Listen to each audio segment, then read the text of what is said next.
sur le fleuve ont choisi cette année, dans leur 9e édition, la ville de Kolda comme ville invitée d'honneur.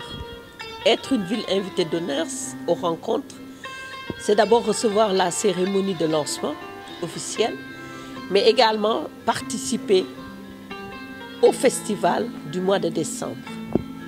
Kolda a été choisi parce que depuis 2020, mais avec la pandémie du Covid-19, nous avons dû annuler la 8e édition et passer directement à la 9e.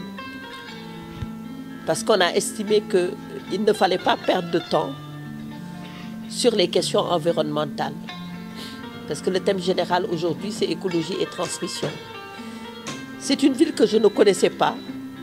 C'est vrai qu'on entend parler de Kolda parce que j'ai beaucoup d'amis écrivains issus de Kolda. Il y avait Feu Dieynaba Gueye qui venait régulièrement aux rencontres. Il y a également Seydi Sow. Je ne connaissais pas Gorko Dio, je ne connaissais pas Abdourahmane Diallo. Mais comme je dis, la mayonnaise a pris dès que nous nous sommes rencontrés. J'ai rencontré des personnes chaleureuses qui m'ont montré que je n'avais pas de crainte à avoir pour l'humanité. Parce que, comme je le dis toujours, nous sommes tous humains. Ça doit être un objectif pour tout le monde.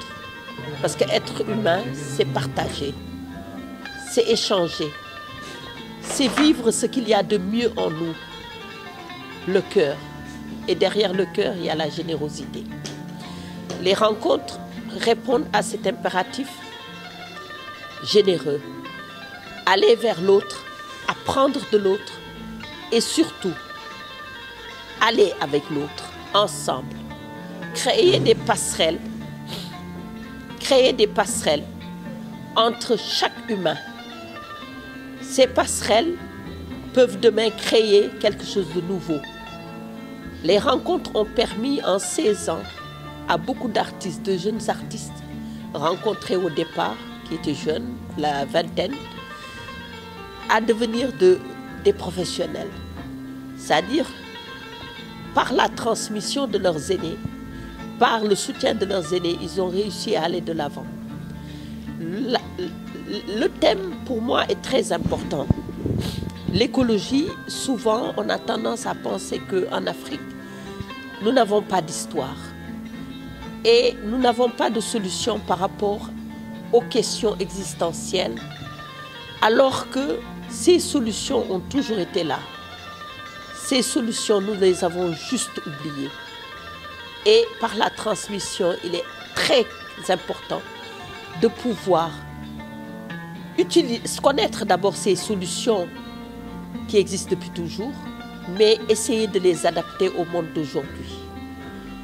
Les rencontres, c'est presque 700 artistes en 2018, danseurs, chanteurs, musiciens, cinéastes, écrivains, artistes plasticiens, entre autres, qui se retrouvent pendant une semaine ou 15 jours de Podor à Saint-Louis et de Saint-Louis à Podor pour parler de la diversité culturelle, pour, au-delà des différences, s'accepter, apprendre à s'accepter, apprendre la critique constructive, apprendre la dialectique essentielle à tout travail intellectuel. C'est vrai que dès qu'on parle d'intellectuel, les gens pensent aux lettrés. Être intellectuel, c'est qu'on a réussi à accorder son discours avec son action.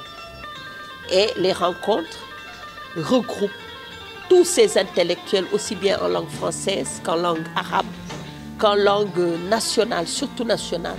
Parce que nous avons instauré depuis presque plusieurs années les chroniques sénégalaises. Les chroniques sénégalaises, c'est un espace très important où on rappelle aux autres notre art, mais surtout notre mode de vie.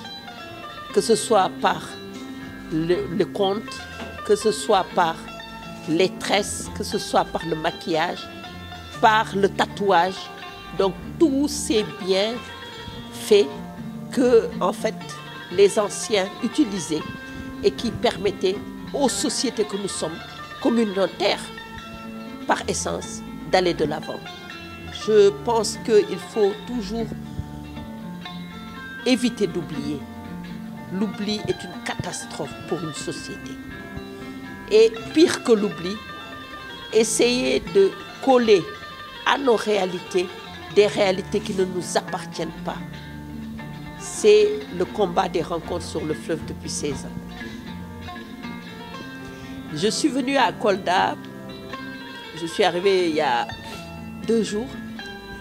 J'ai été accueillie par le maire et j'ai été surprise, ça il faut le dire, j'ai été surprise parce que en fait, peut-être c'est ça qui fait que j'ai toujours cette volonté d'aller toujours vers l'autre, en raison de toutes ces surprises que nous rencontrons dans nos vies réciproques. J'ai été surprise d'abord par la beauté de Kolda, cette verdure sans égale que j'ai découverte plutôt. Et au-delà, je me suis dit, à partir de ce moment, je suis dans mon thème, hein, écologie et transmission, je suis dedans.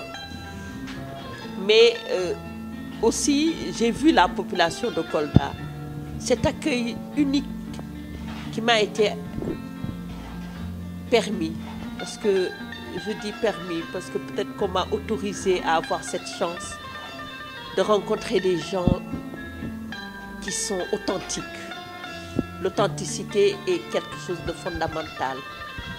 Des gens authentiques qui nous ont fait passer 2 jours extraordinaires.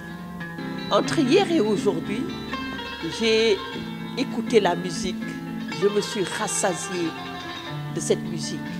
J'ai vu les élèves aussi, lors de la remise des cadeaux aux meilleurs élèves, leur bonheur. Et moi, je le dis tout le temps, quand je vois le bonheur, le sourire sur les lèvres de tous ces enfants, qui sont aussi l'espoir de notre pays, je me dis peut-être je n'ai pas apporté grand-chose, mais j'ai apporté un tout petit peu dans ce grand édifice de la vie. Et pour moi, c'est quelque chose de très important, d'autant plus que je suis accompagnée de gens extraordinaires. J'ai la chance d'avoir des gens qui m'accompagnent dans ce projet, des écrivains comme Mamadou Samb, des musiciens comme Anna Koli, des comédiens comme Fibre, entre autres. Et chaque fois, c'est tout le temps une expérience unique. Nous sommes comme des frères, nous sommes comme des sœurs. Nous nous battons chaque jour pour aller de l'avant, c'est-à-dire apporter notre petite pierre, ce petit galet à ce grand mur en construction, à ce grand chantier en construction, qui est notre pays.